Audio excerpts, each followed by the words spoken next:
Evolution AB, Fortinet, Vertex Pharma et Google sont sous-évalués et Booking et Adobe sont trop chers actuellement. Suite à la demande d'un abonné, je vais faire le point sur la valorisation de 6 sociétés qui m'a demandé. Je me suis coincé le dos au boulot et ça va sûrement s'entendre à ma voix.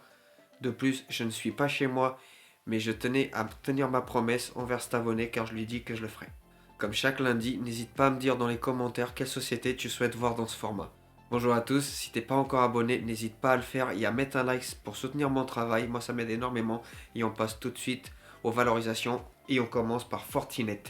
On se retrouve devant la fiche de Fortinet sur Wise et donc on va aller tout de suite à la valorisation parce que c'est ce qui nous intéresse. Donc comme tu peux voir la société, le juste prix selon le discounted free cash flow est de 104 dollars. Actuellement elle est cotée à 58 dollars, donc ce qui ferait une sous-évaluation potentielle de 44%. Si on regarde par rapport au ratio, donc on peut voir que l'Evo EBITDA il est 33 pour 33, ce qui est très cher. Par contre l'industrie elle est encore plus chère, donc ça veut dire que la société est sous-évaluée par rapport à son industrie, même si elle reste relativement chère, comme l'industrie d'ailleurs. Et le PER, pardon, il est à 37, ce qui est vraiment très cher pour moi.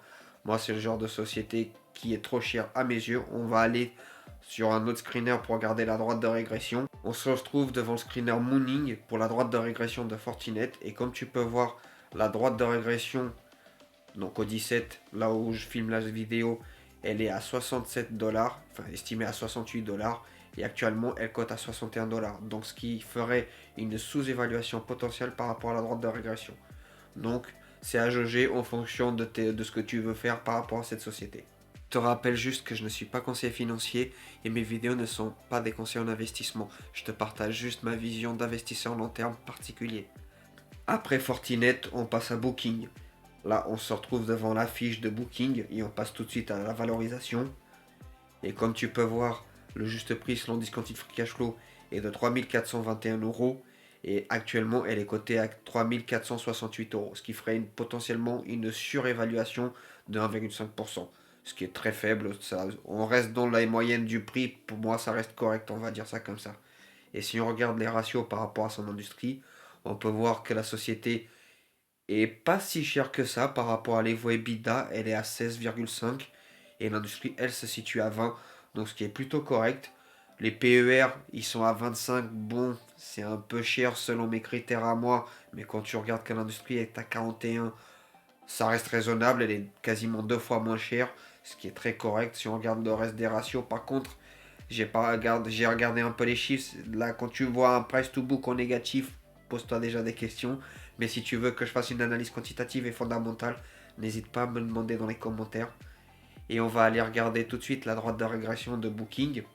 On se retrouve devant la droite de régression de Booking Holding. Et comme tu peux voir, la droite de régression au 17, donc elle est de 4607 dollars, pardon, ça a bougé.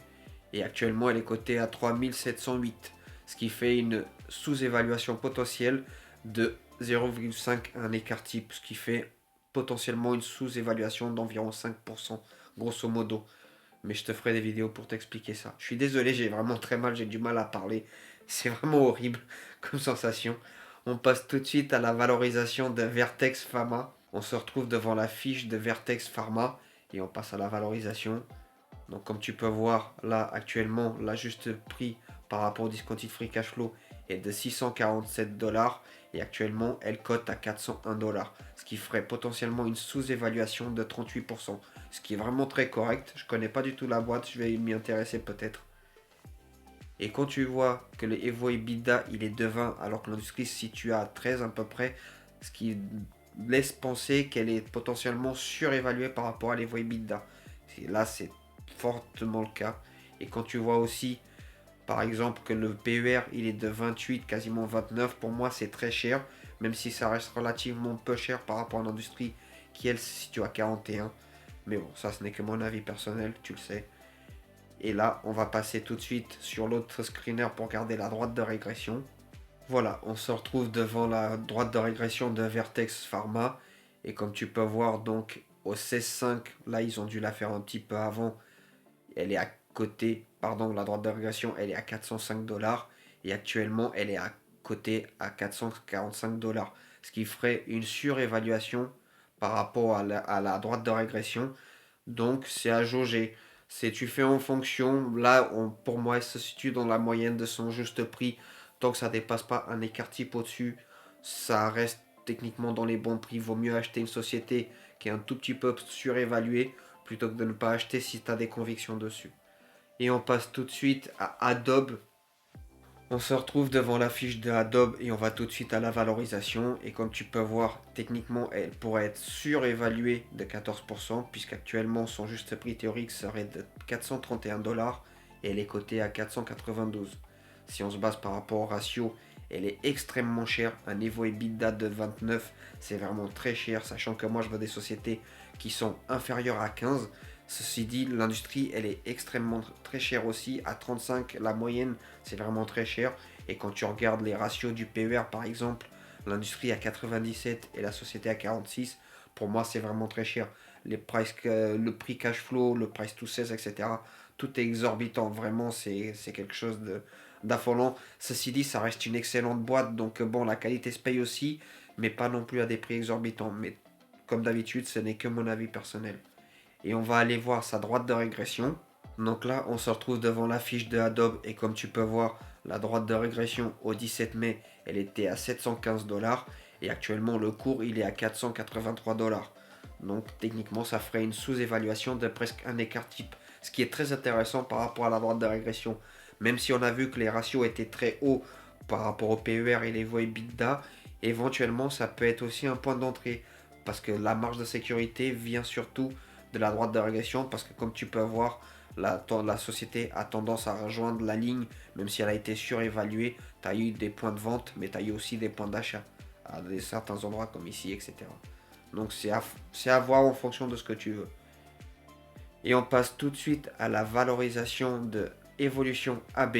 On se retrouve devant la fiche d'Evolution AB. C'est une société qui est dans ma watchlist. Cependant, je pense qu'elle risque de rentrer, mais plus tard, pas tout de suite, parce que j'ai d'autres sociétés à analyser pour lesquelles j'ai bien plus d'intérêt que ce genre d'industrie. Mais ça, ce n'est que mon avis personnel. Mais ceci dit, ça reste une société qui est très très très intéressante d'un point de vue qualité. Mais ça, je te ferai une vidéo si jamais tu le souhaites. N'hésite pas à me demander dans les commentaires.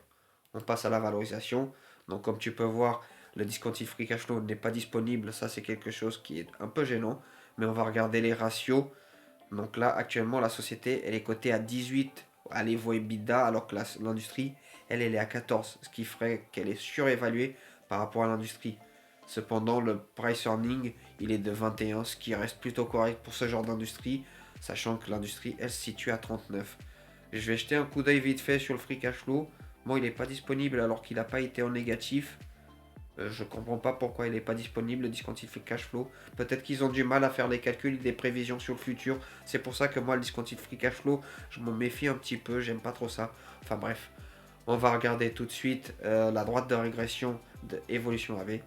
On se retrouve devant la droite de régression d'Evolution AB et là je regarde sur la place boursière en Allemagne. Comme ça, elle est cotée en euros et non pas en couronne suédoise. Pour ceux qui s'intéressent à le faire intégrer sur PEA. Et donc, la droite de régression, elle se situe à 217 €, ce qui est vraiment très haut. Et actuellement, elle est cotée à 101 €. Ça veut dire qu'elle est en dessous d'un écart type, ce qui est vraiment un point d'entrée très très très intéressant.